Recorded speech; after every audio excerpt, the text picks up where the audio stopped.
ગઈકાલે રાત્રિ દરમિયાન કારેલીબાગ તુલસીવાડી વિસ્તારમાં રહેતા સાદિદ ઉર્ફે ચંદુ સુલેમાન શેખ ની હત્યા સેલ પેટ્રોલ પંપની બહાર કોઈ અજાણ્યા ઈસમોએ છરીના ઘા વડે ગળા અને માથાના ભાગે ઈજા કરી અને મોત નિપજાવેલ અને કુંભારવાડા પોલીસ સ્ટેશનમાં આને લગતો ખૂનનો ગુનો પણ દાખલ થયેલ. સીસીટીવીના આધારે જાણવા મળેલ કે આ જે આરોપીઓ છે એ કાસમભાઈ શેખના જે દીકરાઓ છે, ઉવેશ કાસમભાઈ શેખ, જીલાની કાસમભાઈ શેખ, ઉમર કાસમભાઈ શેખ અને બીજા છે રિયાઝ નામનો એક માણસ કે જે કાસમભાઈના ભાઈનો દીકરો છે. એ બધાએ એમની ઉપર એસોલ્ટ કરી અને એનું મોત નિપજાવેલ, જેના ગુનાની તપાસ કુંભારવાડા પોલીસ સ્ટેશનના પોલીસ ઇન્સ્પેક્ટર શ્રી કરી રહ્યા હતા.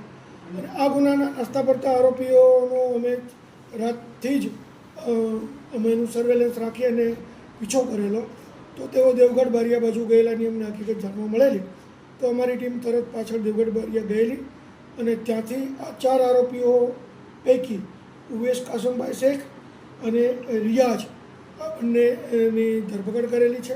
અને તેઓ જે મોટરસાઇકલ ઉપર ગયેલા મોટરસાઇકલ પણ અમને ત્યાંથી એમનું મળી આવેલ છે. એમનું મેડિકલ કરી અને એમની ધોરણસરની પૂછપરછ કરી અને આગળની તપાસ જે કુંભારવાડા પોલીસ ઇન્સ્પેક્ટર શ્રી કરી રહ્યા છે એને અમે આગળ તપાસ માટે આપીશું. ઝઘડાનું કારણ શું હતું સાહેબ? એફઆઈઆરમાં પણ આ બાબતનો ઉલ્લેખ છે અને પ્રાથમિક પૂછપરછમાં પણ એ વસ્તુ ધ્યાન ઉપર આવેલ છે કે જે આરોપીઓ છે એની બેન શબનમ એમણે આમની સાથે જે મરણ જનાર સાજિદ ઉર્ફે ચંદુ સાથે લગ્ન કરેલા એ એમના ભાઈઓને કબૂલ મંજૂર નહોતા, જેનો વેર રાખીને બકરી ઈદના 4-5 દિવસ પહેલાં તેઓ એની બેનને પાછી લેવા માટે પણ ગયેલા અને ધમકી પણ આપેલી કે ઈદ પછી અમે તને મારી નાખશું પ્રકારની ધમકી પણ એમણે આપેલી. આ જે રિયાઝ અને અવેશ પકડાયેલા છે એ અવેશ ઉપર અગાઉ પ્રાણી પશુ ક્રૂરતાનો પણ ગુનો દાખલ થયેલ છે અને જે રિયાઝ છે એની વિરુદ્ધમાં અગાઉ ખૂનની કોશિશનો ગુનો પણ દાખલ થયેલ છે અને રાજકોટ એમના વિરુદ્ધમાં પાસા પણ થયેલી છે. એફઆઈઆર મુજબના 4 આરોપી છે. જે પૈકીના 2 આરોપીની અત્યારે ધરપકડ થયેલ છે અને બાકીના 2 આરોપી પણ નજીકના સમયમાં પકડાઈ જશે. એ અમે દેવગઢ બારિયા ખાતે પહોંચી ગયેલા, દેવગઢ બારિયાથી અમને મળી આવ્યા છે. દેવગઢ બારિયામાં કોઈ સગાવાલા ત્યાં ગયા હતા લોકો? એ લોકો ત્યાંથી બીજા જિલ્લામાં જતા રહેવાની ફિરાકમાં હતા પણ એ પહેલાં અમે પહોંચી ગયેલા. એમના પિતા છે એ હાલોલમાં રહેતા હતા, એમને જાણ થયેલી ને હાલોલથી એ લોકો આગળ દેવગઢ બારિયા બાજુ નીકળેલા અને એની હકીકત મળતા અમને ત્યાંથી આરોપી મળી આવેલા છે. સીસીટીવીમાં જે પ્રમાણે દેખાય છે એ પ્રમાણે તો ઘણા બધા લોકો છે, કઈ રીતે એ તપાસનો વિષય છે. કુંભારવાડા પોલીસ ઇન્સ્પેક્ટર શ્રીની તપાસ કરી રહ્યા છે અને જે ટોળું દેખાય છે સીસીટીવીમાં એ જોવાનું વાળાનું ટોળું છે કે ખરેખર મારવાવાળાનું ટોળું છે એ તપાસનો વિષય છે, એ જોશે. પરંતુ એફઆઈઆરમાં આ 4 ઈસમોના નામ છે એટલે એને આરોપી તરીકે ગણી અને એને ધરપકડ કરવાની તજવીજ કરી છે. સાહેબ, આ ગાડી રોકીને એને મારવામાં આવ્યો કે કોઈ મીટિંગ હતી? તપાસનો વિષય છે.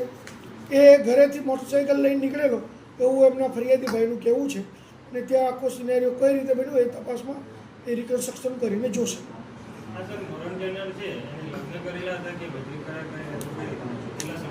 એ તપાસમાં જોશે, પરંતુ શબનમ છે એમને ત્યાં રહેતી હતી એવું એફઆઈઆરમાં છે.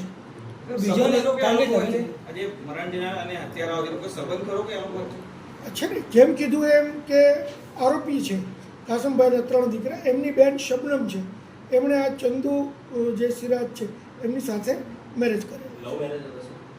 એ તપાસનો વિષય છે. જોઈએ મુસ્લિમ નિયમ મુજબ કરેલા છે કે નથી કરેલા એ તપાસમાં જોશું. કોઈ હથિયાર કે એનો ઉપયોગ કરવામાં આવ્યો? હા, છરી અને એનો ઉપયોગ કરવામાં આવેલો છે, એ તપાસ દરમિયાન મળી આવશે. છે એમની અગાઉની પત્ની છે, એ તપાસનો વિષય છે. ટોટલ અત્યારે કેટલા આરોપી પકડાયા છે? અત્યારે 2 આરોપી પકડાયા છે 4 પૈકીના અને 2ની શોધખોળ ચાલુ છે.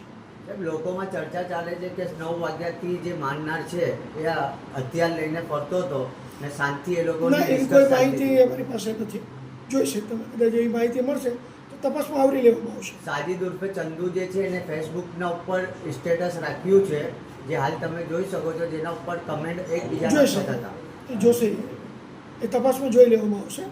જો એમાંથી કદાચ કોઈ બીજી ક્લુ મળશે પુરાવાને લગતી તો એને પણ આવરી લેવામાં આવશે. કારણ કે તપાસનીશ અધિકારી છે એ કુમારવાડા પોલીસ સ્ટેશનના પીઆઈ છે, એ આ વસ્તુ જોઈશે. આરોપીને બોલાયેલો છે? આરોપીનું નામ ખાલી ટૂંકું છે એફઆઈઆરમાં, એટલે થયો છે તે દ્વારા સાબિત રીતે જમીન હત્યા કરી સામે કરાઈ રહ્યો છે. બે આરોપીની ધરપકડ કરવામાં આવી.